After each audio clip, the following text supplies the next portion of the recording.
Greetings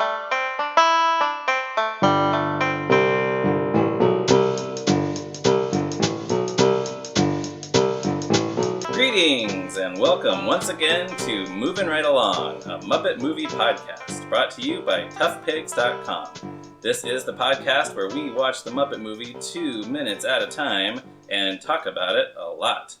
I'm your host, Ryan Rowe. And I'm your other host, Anthony Strand. And today we have a guest who I am particularly excited about. I'm happy, so happy we managed to book this guest. I can't believe we got her. Introduce yourself, guest. Hi, I'm Stacy Rosen, and I am married to Ryan. That is Whoa!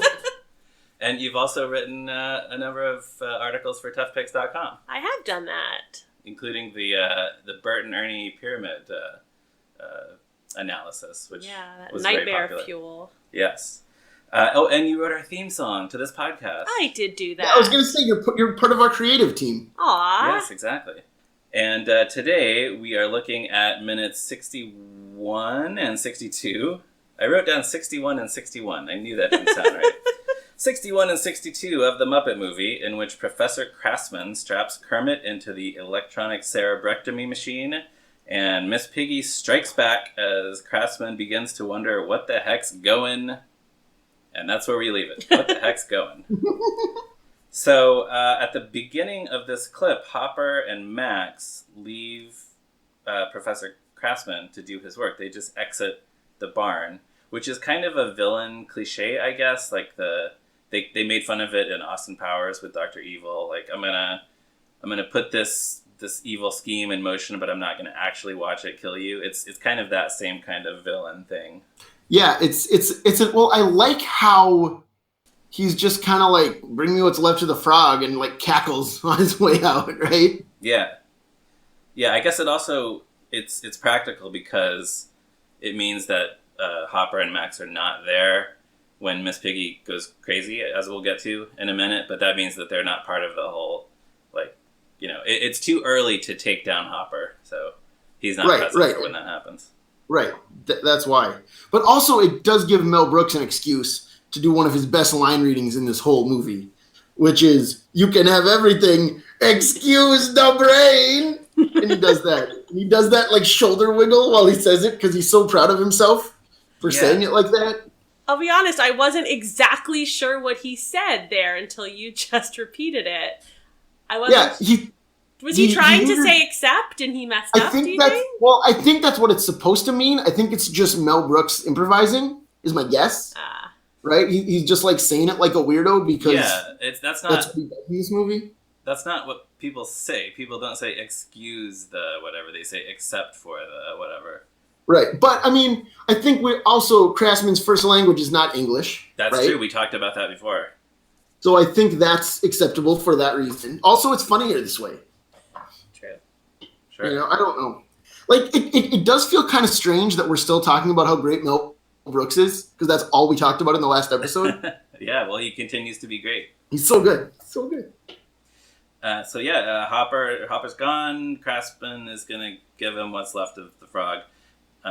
This is when Piggy says to Kermit as the goons are grabbing Kermit, "Whatever happens, I wouldn't give up this evening together for anything. Would you?" Kermit says, "Make me an offer."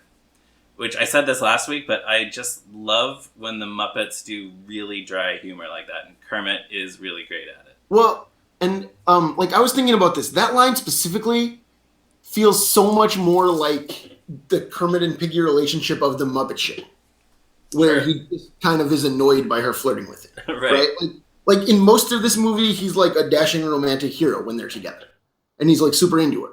But for that one line, he snaps back into being Muppet Show Kermit, right? It's very much the same tone of anytime she's flirting with him and he's just like, "Go away, I have work to do." Yeah, just kind of annoyed in general, which, that was such a big deal when the Muppets ABC series started. People didn't like seeing bitter Kermit, but I like seeing bitter Kermit occasionally. Right. Well, Piggy just loves, like, the romantic drama of this. This is like every damsel in distress movie she's ever seen played out. Now she gets to be a part of it, and she just can't wait to be rescued. Right. Yeah, which is not exactly how it's going to play out, which is even more brilliant. on the filmmaker's part. So the goon picks up Kermit and hands him to Krassman, which at that moment, it cuts from a shot of the hand puppet Kermit to a remote control Kermit when you see his whole body. And he's kind of like fidgeting and looking around, which is one of these things that most people never think about or even notice. It's just like there's Kermit and then cut to a different shot and that's still Kermit. Yeah, I actually have that in my notes because when I was a kid, I would have never questioned it. I would have never even paid attention to the puppetry.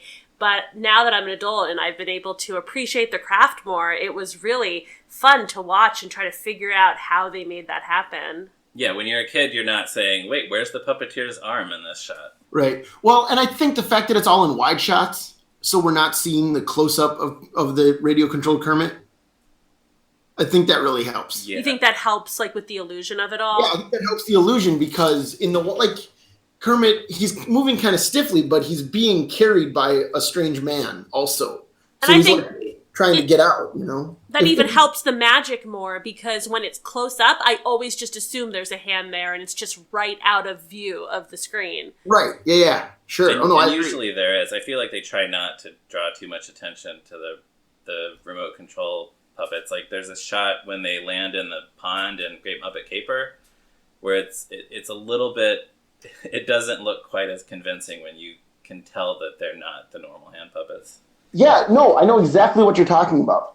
It's where Kermit is very stiff and he says, "Happiness Hotel, that sounds great." And he looks like a Hall of Presidents figure. Like he's very stiffly. Yes, which when you're at the Hall of Presidents, those animatronic figures are very impressive. But when you've just gone from this extremely expressive, malleable hand puppet to that, it's a little more conspicuous. Right.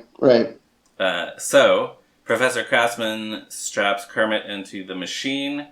It's been a while. We've commented on previous episodes about all the different mouth sounds that Kermit makes in this movie. So he's doing several of them here. He's just kind of like, like it's very. Well, and as he's being carried over to the machine, he's going, Yeah. That's probably how you guys would sound if you were being carried to this electrocution. Boy, I hope I never find out. Yeah. So he, and Krassman has the line, "Will you stop whimpering? Go out like a frog, not like a little toad." What's so interesting to me about that line is, okay, as we've discussed, Mel Brooks' accent varies wildly in this movie. But the word toad, he sounds so much like he's doing a weak British accent, but a British accent, right? Go out like a frog, not like a little toad. Toad. I don't know what that is. I feel like his accent throughout this scene is a mixture of German, like Yiddish bubby, and like and Brooklyn Jew, which makes sense because those are the three accents that he probably grew up most around. Right, for sure. I didn't notice the British toad. I have to re-listen to that. It's just that one word. It's like a derogatory word. Do you think like being called a toad to a frog is that was my question. Yeah, what does it mean to be a toad? Are toads What's so different? Well known for being less brave or less strong-willed than frogs? They're lazier, right? Like they just kind of sit there. They don't hop as much. Is that true? Do you think they roll their eyes when they're called one or the other, like how someone from like one Asian country might roll their eyes when someone assumes they're from a different one? Yeah, that's possible. I wonder if these are like, I'm not a toad, I'm a frog. Yeah. Is it Charles Grodin in the Muppets at Walt Disney World who calls him Kismet the Toad? No, he just calls him Kismet. Kismet the Toad is the name of the Kermit the Frog impersonator in the Muppet Show comic by Roger Langridge. Right. Wow. I knew it was one of those. You guys are so nerdy. Not to be confused with Constantine, the Kermit the Frog impersonator from Muppets Most Wanted, who was a frog. Right. So. And then we have another instance of Krassman addressing the machine as Hair Machine. Oh. Is that what he's saying? Yeah, he addresses it as if it's a person. Huh. Yeah, just like last time. It's one of his coworkers. Yeah, I hadn't really noticed that before, but he does it a couple times. Can we talk about how Kermit would have easily been able to get his arms out from this device. Have you seen how much space is there when he gets shackled? Well, yeah, he turns on these hand clamps and foot clamps, but it does look like there's some wiggle room. There's a lot of wiggle room. Kermit has very skinny arms and legs, Yes. is the thing. Although the machine is built for frogs, so why isn't it more, fitted to a frog's body type? Well, and Kermit is an especially large frog, we have learned from how excited Doc Hopper was to see him. Yeah, true. I don't know. I guess we've seen Muppet frogs who are bigger.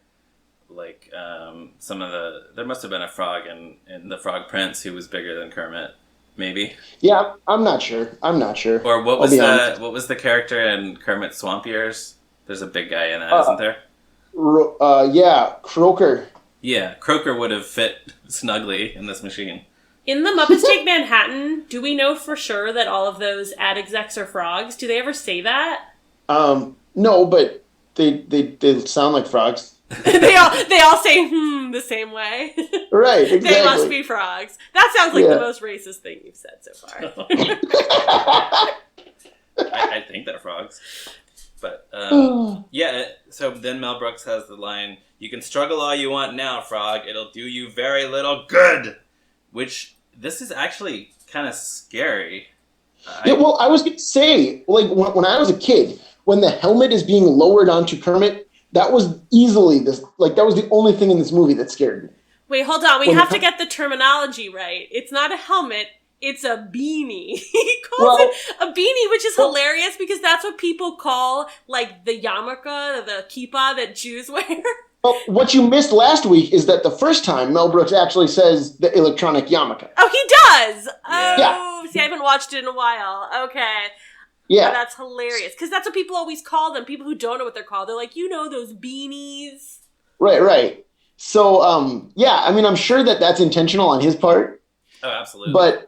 But yeah, I really like, and again, like, we both, like, by both, I mean, Ryan and I, we keep assuming that he ad-libbed or came up with most of these jokes. They just sound so much like him. Like, for sure. It sounds so much more like Mel Brooks than it does like Jerry Jewell or Jack Burns, that it seems like he must have written most of it. And I feel like Mel Brooks is much more invested, I feel, creatively in sort of satirizing the whole, World War II scenario, like with the producers, and then with this character, he obviously wants to show how ridiculous these, German doctors or scientists were. I feel like this is very much some sort of like therapy for him. Yeah, for sure. I wouldn't be surprised if if they just said, "Hey, you're a mad scientist," and he was like, "Oh, hey, why don't I be this like crazy German scientist?"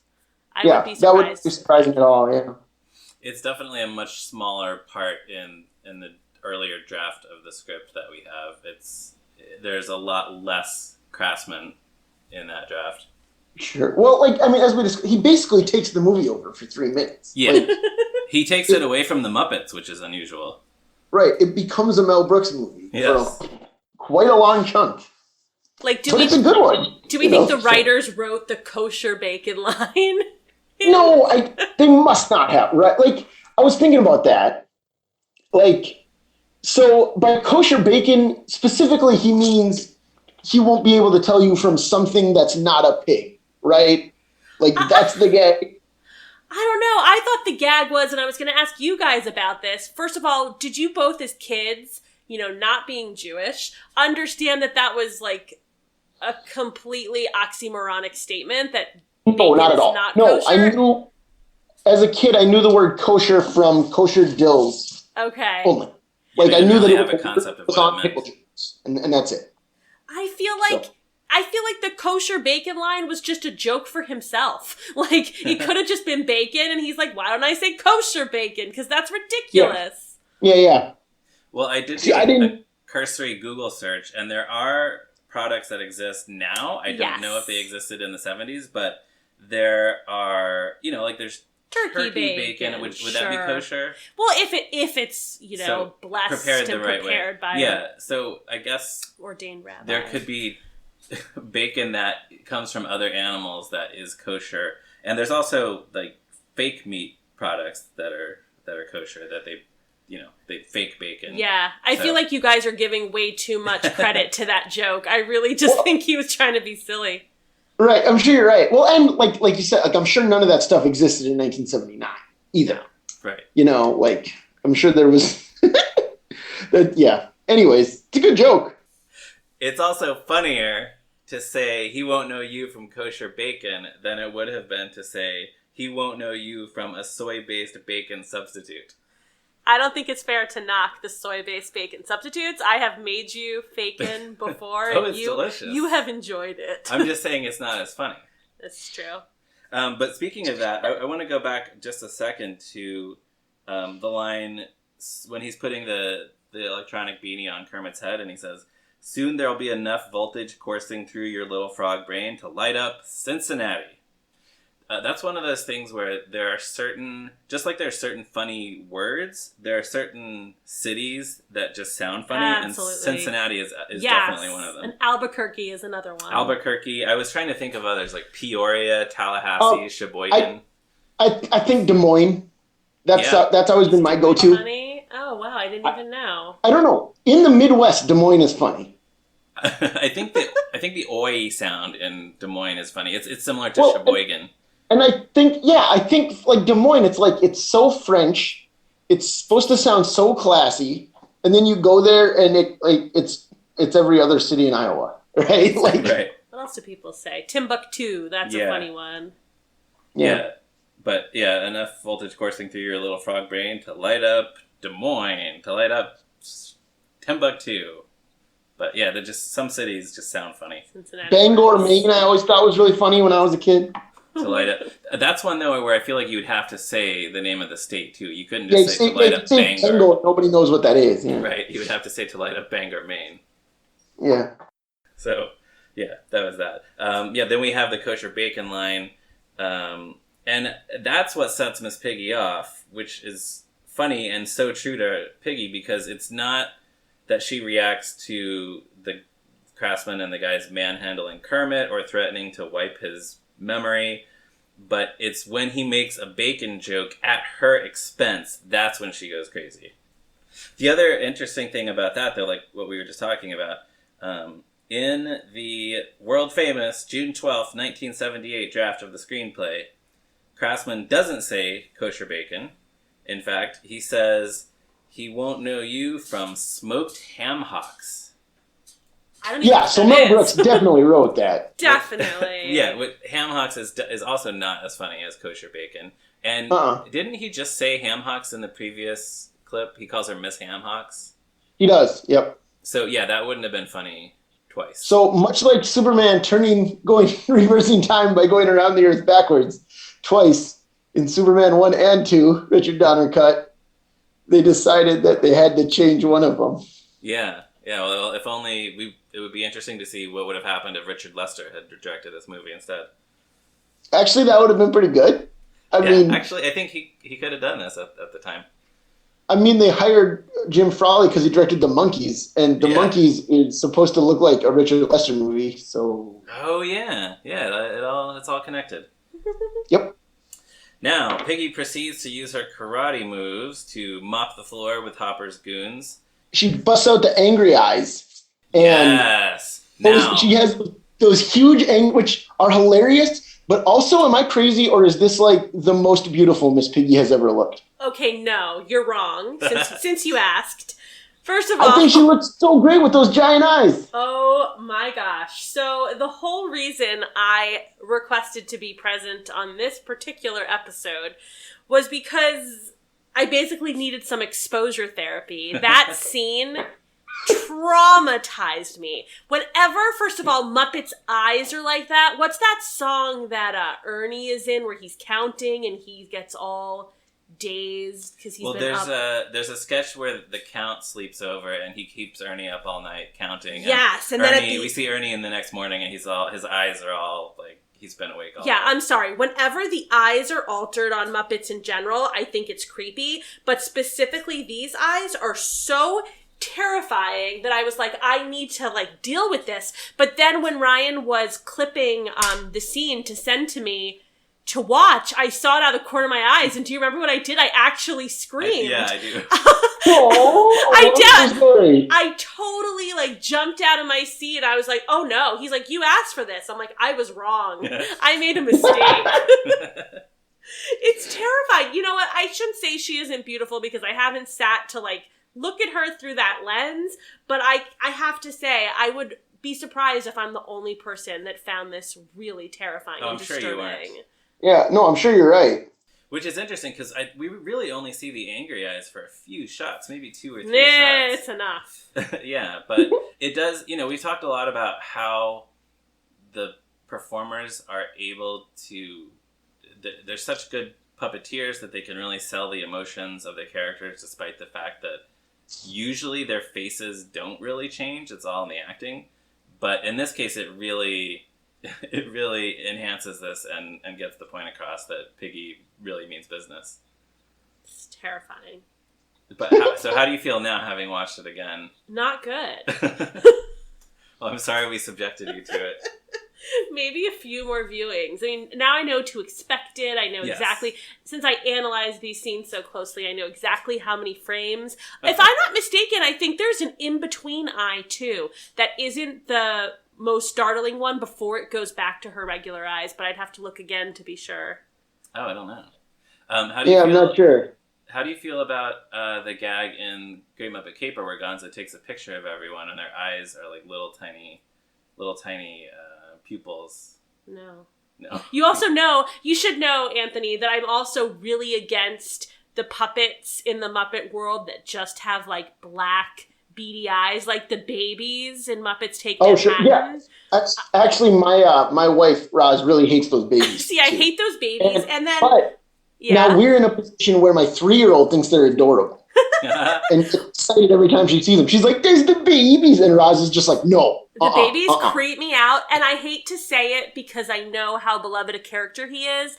But even Bean Bunny kind of weirds me out a bit with his eyes. Like, I have to not think about it. And whenever they have, like, talking vegetables on Sesame Street, anything with those black beady eyes, it gives me a moment of pause. Yeah. I'm kind of indifferent to them, but I can see that. That's really interesting because Bean was designed to be like a cute stuffed animal. I know. But I also have a little trivia note about the angry eyes. They were made by Kathy Mullen. Wow. She was working on this film, and she told us when we interviewed her for Tough Pigs a couple years ago that she made the angry eyes. So you have her to thank or blame for your childhood trauma.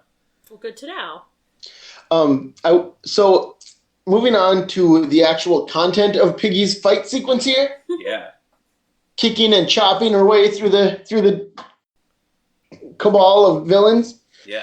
I love that we see her take out 3 guys in one long unbroken shot. Oh, is it 3? There's 3 in a row where she kicks one guy, turns around and chops another guy, turns around and chops another guy. It's great. Yeah. It's so great. It's like Miss Piggy is, I don't know, Elektra or Wonder Woman. For a second, right? Like, it's so good. There's also some really good Foley work done in that scene. I noticed it wasn't like the conventional punching sound that's really overused today in movies and TV, but they also made each like action that she did had a slightly different sound effect, which I appreciated. Yeah, huh. And I feel like this is one of those things that the audience at the time would have been waiting for, because Piggy's karate chopping had been well established on the Muppet Show. It was a part of her character, and she was very popular. So it was like, this is giving the fans what they want. She totally goes crazy with her karate moves in this scene. Do you think that was the first part they wrote? They're like, we have to get the karate chop in, and then just worked in both directions. They built the whole movie around it. They filled in a movie around it. Yeah. I also like the fact that it switches a few times between the more sort of conventional wide shots and then actually from the goons' point of view with Miss Piggy like leaping toward the camera, and then from Piggy's point of view with the goons kind of rushing and then falling down. I just like that camera work. I didn't even think about that. Yeah, it looks great. And then I don't know if I'm sure you've noticed when you hear the voices of these guys, they're dubbed by the Muppet performers. You can specifically. Yes. I have to note about that in the next. You can hear Jim Henson and Frank Oz for sure. Yeah, I thought I was hearing something. I thought I was just making more out of it than it was. Yeah, well, in the next episode, I wrote down some specific lines that I could definitely make out as Jim and Frank. Oh, okay, yeah, so we can get to that in next week. Um, and yeah, actually, that is all I have for these particular minutes. Did you have any other? Well, I found a little piece of trivia, and I don't know if you guys talked about it last week, but apparently the lab coat that Mel Brooks's character is wearing, with it saying like prof, PROF on the back, is supposed to be a reference to the costume that he wore in Blazing Saddles, where he was a governor, and it just says GOV on the back of it. I think it was on You're Wiki. right. Yeah. I was on I think it was the Muppet Wiki or some kind of wiki that I saw that. Yeah. So that was a fun little callback, I guess, for Mel Brooks fans. Yeah. Do you think that was... yeah, it's been too long since I saw Blazing Saddles, clearly. I don't remember that, so... Well, I have a picture of it right here that I printed out for you to look at. We'll put that when we... yeah, when apparently we post this it's at the episode. end of the scene. Like, he has, like, one really prominent scene where you don't see the back of him, and then at the very end you see that he's wearing this suit. Yeah, it just says GOV. And it is, it's not standard, I don't think, for scientists to wear their names on the back of their lab coats, so... Yeah, maybe it was intentional. Yeah. It makes sense. Yeah. So, any other thoughts on minutes 61 and 62? No, I think that's it for me. I'm good, too. All right. In that case, we will wrap things up for this episode. Don't forget, everyone, to check out toughpigs.com on the internet for lots more Muppet fun. We are also on Facebook, Twitter, and all kinds of other places. And, if you have something to say about this episode or any other episode, feel free to chime in and let us know on social media or by dropping by the Tough Pigs forum, which you can find a link to on the front page of toughpigs.com. You can find me on Twitter at @MeRyanRowe. You can find Anthony at ZeppoMarxist. And Stacy, where can people find you on the internet? Well, I'm in a few different places, but I did recently join the Twitter sphere, and I need people to read what I have to say about important things like egg rolls. So you can find me at Stacy Said What. That's Stacy spelled STACI. All right, yeah, everyone check that out. And be sure to join us right here next week for another episode of Movin' Right Along. Goodbye. Goodbye. Eat some kosher bacon.